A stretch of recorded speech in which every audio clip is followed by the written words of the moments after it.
LDF സർക്കാർ ഭരിച്ചുകൊണ്ടിരുന്ന സമയത്ത് അതേ കഴിഞ്ഞ 10 വർഷത്തിൽ നടന്ന രണ്ടൊരു മേജർ ഇവന്റ്സ്, ഇത് രണ്ട് വലിയ ദുരന്തങ്ങളാണ് പ്രളയവും കോവിഡും എന്ന് പറയുന്നത്.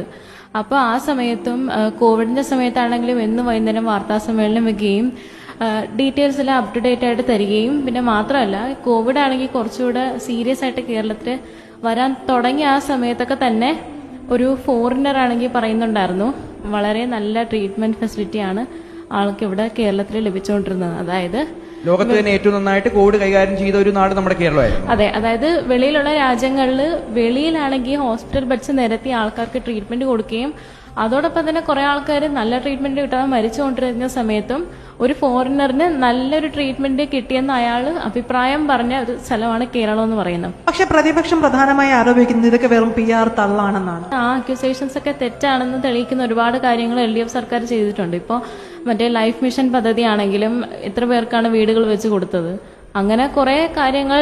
ശരിക്കും പറഞ്ഞാൽ UDF അങ്ങനെ ഒരുപാട് കാര്യങ്ങൾ ചെയ്യുന്നതായിട്ട് ഞാൻ കണ്ടിട്ടില്ല. മാത്രമല്ല ഒരു പാർട്ടിയിൽ ഏറ്റവും ആദ്യം വേണ്ടത് നല്ലൊരു ഒരു ടീം സ്പിരിറ്റ്, എല്ലാം ഒരുമിച്ച് ജനങ്ങൾക്ക് വേണ്ടി പ്രവർത്തിക്കുക എന്നുള്ളതാണ് വേണ്ടത്. അവരുടെ ഇടയിൽ ഒരു ഒത്തൊരുമയില്ല, എപ്പോഴും വഴക്കാണ്. ഇപ്പൊ ഈ പറഞ്ഞ ഇവരുടെ ഒരു മെയിൻ മെമ്പറാണ് ശശി തരൂർ എന്ന് പറയുന്നത്. ആള് പോലും പാർട്ടിക്കെതിരെ സംസാരിക്കുകയൊക്കെ ചെയ്യുന്നുണ്ട്. അപ്പോൾ ഒരു ഒത്തൊരുമയില്ലാത്തൊരു പാർട്ടി വരുന്നതിനോട് എനിക്ക് താല്പര്യം.